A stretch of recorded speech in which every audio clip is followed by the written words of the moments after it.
Assalamualaikum warahmatullahi wabarakatuh. Kembali lagi di channel YouTube Aizani Daroin.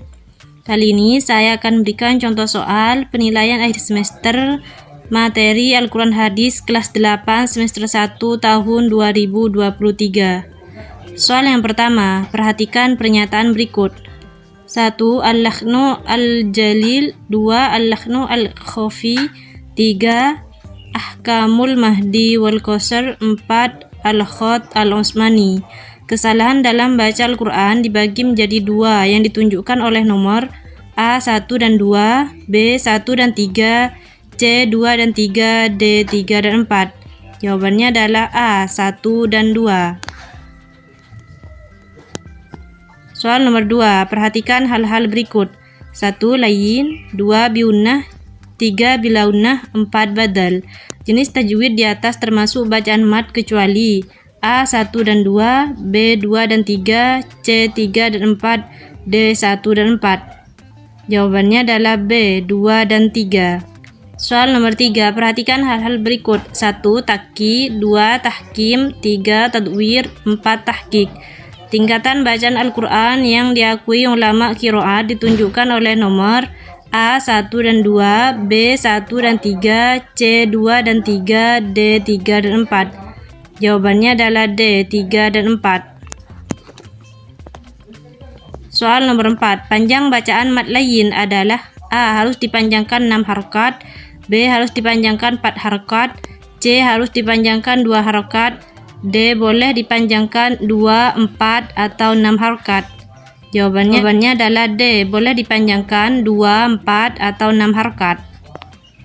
Soal nomor 5, mad yang bertambah panjang dari mad asli karena bertemu hamzah atau huruf lainnya yang bertanda sukun atau mati atau huruf sesudahnya itu bertasydid disebut mad A. Far'i, B. Tabi'i, C. Iwad, D. Layin.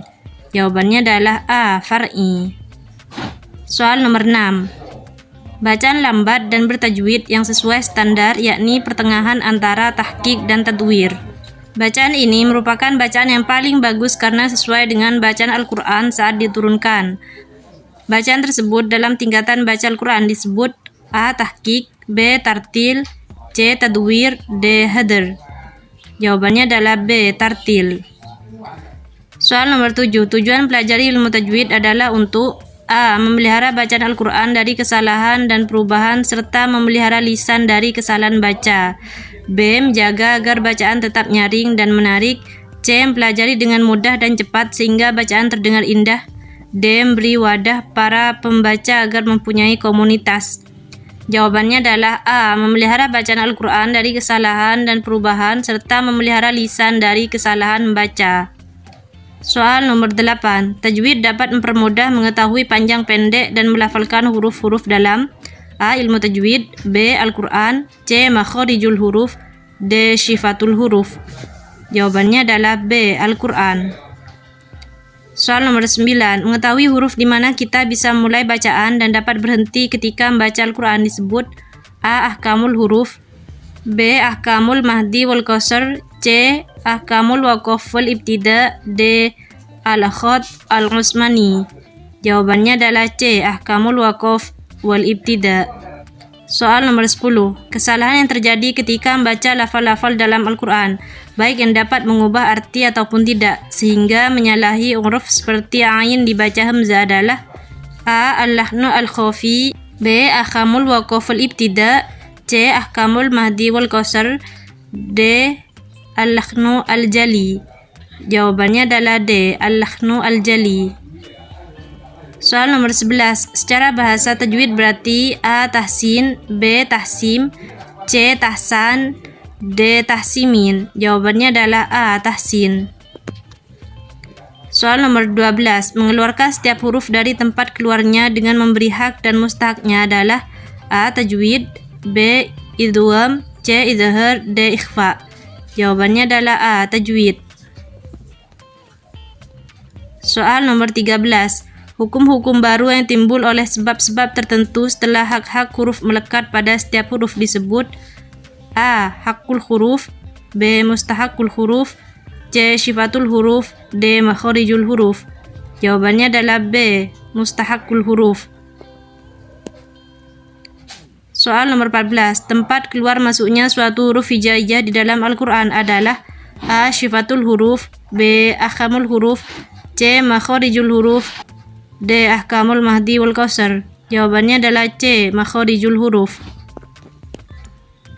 Soal nomor 15. Kesalahan dalam baca Al-Quran disebut A. Syifatul, B. Al-lakhnu, C. Ahkamul, D. Ibtida. Jawabannya adalah B. Al-lakhnu.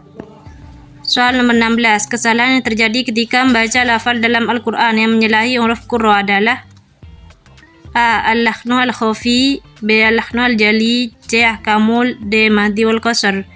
Jawabannya adalah A. Al-lakhnu al-khafi. Soal nomor 17. Perhatikan kesalahan berikut. 1. Al-lakhnu al-jalil, 2. Al-lakhnu al-khafi, 3. Tahqiq, 4. At-tartil. Berdasarkan kesalahan di atas yang merupakan kesalahan dalam baca Al-Quran ditunjukkan oleh nomor A 1 dan 2, B 2 dan 3, C 3 dan 4, D 1 dan 4. Jawabannya adalah A 1 dan 2. Soal nomor 18. Bacaan yang tidak terlalu cepat dan tidak terlalu lambat, yakni pertengahan antara al-hadr dan at-tartil tetapi bertajwid adalah A. Tahqiq, B. Tartil, C. Hadr, D. Tadwir. Jawabannya adalah D. Tadwir. Soal nomor 19. Perhatikan adab-adab berikut. 1. Dianjurkan untuk berwudu terlebih dahulu. 2. Membaca Al-Quran harus di tempat yang suci. 3. Dibaca dengan khusyuk, tenang, tertib, dan niatan yang ikhlas. 4. Memelihara kemurnian bacaan Al-Quran melalui tata cara membaca Al-Quran yang benar. Berdasarkan adab-adab di atas yang termasuk adab membaca Al-Quran ditunjukkan oleh nomor A 1 dan 2, B 2 dan 3, C 1, 2 dan 3, D 2, 3 dan 4. Jawabannya adalah C 1, 2 dan 3. Soal nomor 20. Perhatikan ayat berikut. Bismillahirrahmanirrahim. Wa qala allazina kafaru laula nuzila alaihil qur'anu jumlatan wahidah. Kadzalika linutsabbita bihi fuadak wa rattalnahu tartila. Berdasarkan ayat tersebut menjelaskan tentang baca Al-Quran dengan baik dan benar menggunakan kaidah ilmu tajwid dalam surah A. Al-Furqan ayat 32, B. Al-Imran ayat 45, C. Yunus ayat 50, D. Ar-Ra'd ayat 78. Jawabannya adalah A. Al-Furqan ayat 32. Soal nomor 21. Fakromahu, arti lafal di samping adalah A. Lalu muliakannya, B. Dan kesenangan, C. Maka dia berkata, D. Tuhanku telah memuliakanku. Jawabannya adalah A. Lalu memuliakannya. Soal nomor 22. Kemuliaan yang dianggap orang kafir adalah dilihat dari A. Jabatan, B. Harta, C. Anak, D. Barang. Jawabannya adalah B. Harta. Soal nomor 23. Apabila ada huruf berharokat fathatain yang berada di akhir ayat dan diwakafkan, maka hukum bacaannya adalah A. Mad layyin, B. Mad iwad, C. Mad badal, D. Mad arid lisukun. Jawabannya adalah B. Mad iwad. Soal nomor 24. Nafkah yang diinfakkan di jalannya akan dibalas dengan imbalan A. Dosa, B. Uang, C. Barang, D. Pahala. Jawabannya adalah D. Pahala. Soal nomor 25. Pengeluaran harta untuk masalah wajib seperti pembayaran mahar atau mas kawin, menafkahi seorang istri yang ditalak dan masih dalam keadaan iddah adalah A. Infak mubah, B. Infak wajib, C. Infak sunnah, D. Infak makruh. Jawabannya adalah B. Infak wajib. Soal nomor 26. Hukum baca Al-Quran sesuai dengan kaidah ilmu tajwid adalah A. Wajib, B. Sunnah, C. Fardu ain, D. Mubah. Jawabannya adalah C. Fardu ain.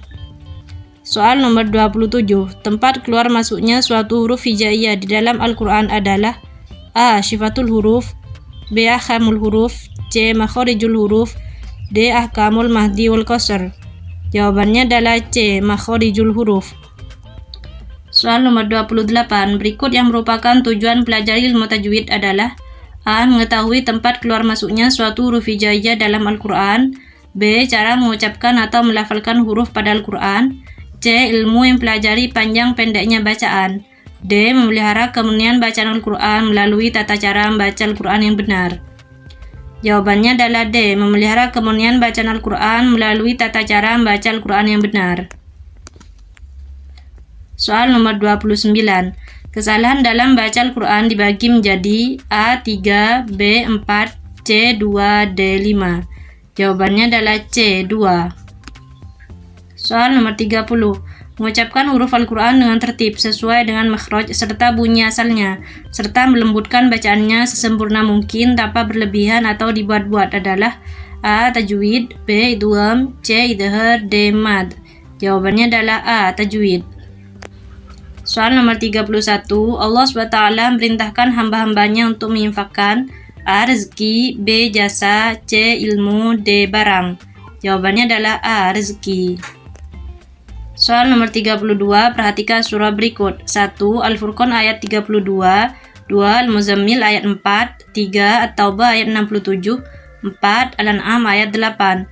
Berdasarkan surah di atas yang termasuk firman Allah SWT memerintahkan baca Al-Quran dengan baik dan benar ditunjukkan oleh nomor A. 1 dan 2, B. 2 dan 3, C. 3 dan 4, D. 1 dan 4. Jawabannya adalah A. 1 dan 2. Soal nomor 33. Kemuliaan orang mukmin dilihat pada A. Ketaatan pada Allah, B. Harta, C. Tahta, D. Jabatan. Jawabannya adalah A. Ketaatan pada Allah.